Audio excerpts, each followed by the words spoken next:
যার যেরকম মানে প্রয়োজন, যেরকম ওদের সামর্থ্য অনুযায়ী বাজেটটা হলে ভালো হয়। বিশেষ করে দ্রব্যমূল্যের ঊর্ধ্বগতি, তারপরে তেলের বাজারের যে অবস্থা, সেক্ষেত্রে দেখা গেছে যে মানুষের ক্রয় সীমার বাইরে সবকিছু। আমরা জনগণ সরকারের কাছে কোনো সাহায্য চাইছি না, আমরা শুধু চাই জিনিসপত্রের দাম। বিশেষ করে বাংলাদেশের মানুষ এখন অর্থনৈতিকগতভাবে অনেক সাফারিং এর মধ্যে আছে, সরকারকে ওটাই খেয়াল রাখতে হবে। আমরা শুধু বাজেট দেখালে হবে না, দেশের কাজ হচ্ছে, উন্নয়ন হচ্ছে ঠিকই, কিন্তু মানুষের আজকে কোথায়? একজন মানুষের জীবনের যে মানুষ চলে যাচ্ছে, এক্সপায়ার হয়ে যাচ্ছে, সুসাইড করতেছে, বিভিন্ন চাকরি নেই, বেকার। বাজেট করা হয় হয়তো আমাদের জনগণকে এক পর্যায়ে ধোঁকা দেওয়ার জন্য বাজেট করা হয়। আসসালামু আলাইকুম দর্শক, সবাইকে জার্নি নিউজের পক্ষ থেকে শুভেচ্ছা। জাতীয় সংসদে দেশে 53তম ও নিজের প্রথম বাজেটটি পেশ করেছেন অর্থমন্ত্রী আবুল হাসান মাহমুদ আলী। আজ বৃহস্পতিবার 6 জুন বিকাল 3টায় 8 লক্ষ কোটি টাকার বাজেটটি পেশ করেছেন তিনি। এই বাজেটে থাকছেন সুখী, সমৃদ্ধ, উন্নত ও স্মার্ট বাংলাদেশ বিনির্মাণের অঙ্গীকার। এই বাজেট নিয়ে সাধারণ মানুষ কি বলছে, সাধারণ মানুষের প্রত্যাশা কি, আমরা সেটাই জানতে চাইবো। ততক্ষণ পর্যন্ত আপনারা আমাদের সাথে থাকুন, জার্নি নিউজের সাথে থাকুন। ধন্যবাদ। এরকম কমাই দেয়, চালের দাম কমাই দিবে, আলুর দাম কমাই দিবে, জিনিসের দাম কমাই দিবে, এরকম সাহারি জনগণ। চালের কেজি 60, আলুর কেজি 60। বলতে গেলে বর্তমান যে অর্থনৈতিক অবস্থা চলতেছে, এতে আসলে জনসাধারণের দুর্ভোগের অবস্থা খুবই খারাপ। আমি সরকারের কাছে প্রত্যাশা করব, সরকার যেন সাধারণ জনগণের কথা চিন্তা ভাবনা করে বাজেট ঘোষণা করে। বিশেষ করে দ্রব্যমূল্যের ঊর্ধ্বগতি, তারপরে তেলের বাজারের যে অবস্থা, সেক্ষেত্রে দেখা গেছে যে মানুষের ক্রয় সীমার বাইরে সবকিছু চলে যাইতেছে। এমন একটা বাজেট ঘোষণা করবে যে বাজেটে যেন মানুষের ক্রয় ক্ষমতার ভিতরে যেন মানে নিত্য প্রয়োজনীয় দ্রব্য জিনিসগুলোর জন্য থাকে, এটা আমি সরকারের কাছে আশা করি। আমরা সাধারণ মানুষ হয়ে বাজেট যেরকম চাই, সবারই তো আর সেম বাজেট ওরকম সামর্থ্য নাই যে ওই বেশি দাম যে জিনিস কিনবে। তাই আমি বলতে চাচ্ছি এটাই যে বাজেটের কথা বলতে গেলে যার যেরকম মানে প্রয়োজন, যেরকম ওদের সামর্থ্য অনুযায়ী বাজেটটা হলে ভালো হতো।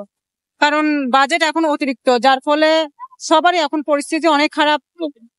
আমরা প্রথম কথা হলো দ্রব্যমূল্যের যে ঊর্ধ্বগতি, এটা রোধ করতে হবে।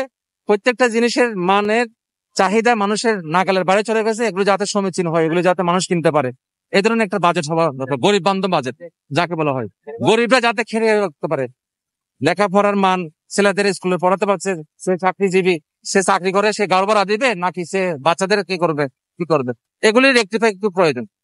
জনগণ আমরা শুধু বাজেট দেখালে হবে না, দেশের কাজ হচ্ছে, উন্নয়ন হচ্ছে ঠিকই, কিন্তু মানুষের আজকে কোথায়? একজন মানুষের জীবনের যে মানুষ চলে যাচ্ছে, এক্সপায়ার হয়ে যাচ্ছে, সুসাইড করতেছে, বিভিন্ন চাকরি নেই, বেকার বেড়ে যাচ্ছে, আর চাঁদাবাজ বেড়ে যাচ্ছে, দুর্নীতি বেড়ে যাচ্ছে, এগুলিকে রেকটিফাই করা দরকার। আমাদের গরিবের খাদ্য যেটা, এগুলি তরকারি, আপনার চাল, আপনার মরিচ, পেঁয়াজ, রসুন, এগুলির দাম বেশি। মানুষের জনগণের কাছে টাকা পয়সা নাই, সেই হিসাবে আমরা ইনকামও করতে পারি না, আমরা বেশি অভাব পড়ে গেছি। এগুলি কারে বলবো? আমার 20,000 টাকা 3 মাসের 21,000 টাকা ঘর ভাড়া বাজি গেছে, এগুলি কারে বলবো? আমি শুধু টাকা চাইতেছি, তাও পাচ্ছি না। আমরা জনগণ সরকারের কাছে কোনো সাহায্য চাইছি না, আমরা শুধু চাই জিনিসপত্রের দাম কমুক, আমরা যেমন ছেলে মেয়ে নিয়ে চলতে পারি, এই আমাদের প্রত্যাশা। হ্যাঁ, আমরা গরিব মানুষ, আমরা তো দ্রব্যমূল্যের দাম কম দিলে ভালো। বাজেট হচ্ছে মানব কল্যাণে, তো বাজেট যদি মানুষের কল্যাণ হয়, যে ধরনের বাজেট দিলে মানুষের কল্যাণ হবে এবং সামগ্রিকভাবে বাংলাদেশের জন্য অর্থনৈতিক উন্নতির সমৃদ্ধির পথে এগোবে, আমরা ওই ধরনের বাজেট চাই। আর বিশেষ করে বাংলাদেশের মানুষ এখন অর্থনৈতিকগতভাবে অনেক সাফারিং এর মধ্যে আছে, সরকারকে ওটাই খেয়াল রাখতে হবে।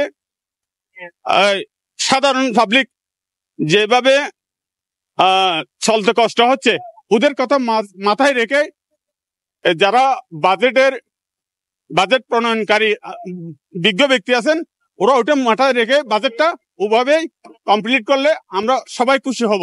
আরো তো বাজেট করলে আরো তো সামান্য পারে, মসুল, ডাল, ভাত, এগুলো যদি সামান্য আরো ভালো হয় আর কি।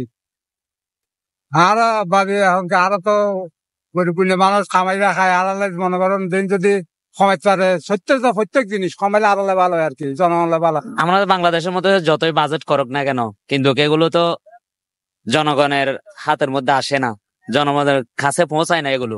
এগুলো তো ঊর্ধ্বতন কর্মকর্তারাই কে ফেলে। এগুলা যাদের কাছে যাওয়া দরকার এদের কাছে তো দূরের কথা, কাছাকাছিও যায় না। এগুলা তো বাজেট করা হয় হয়তো আমাদের জনগণকে এক পর্যায়ে ধোঁকা দেওয়ার জন্য বাজেট করা হয়, আর না হয় এদের পকেটকে বাড়ি করার জন্য বাজেট করা হয়। যা খাইল্লা মাশাল্লাহ, আলহামদুলিল্লাহ, যেহেতু বড় বাজেট হয়েছে, তাহলে আশা করি সামনে দিনগুলো যেন জনগণের লাভবান হিসাবে বাজেট গুলা ব্যয় করা হয়, সে আশাই প্রত্যয় করি। বাজেটে আমাদের চিটাং শহরের বেশিরভাগ পানি তো বৃষ্টি হতে না হতে পানি উঠে যায়। রাস্তাঘাট মোটামুটি উঁচু করে ভালো করে দিলে ভালো হয়, এটা আমাদের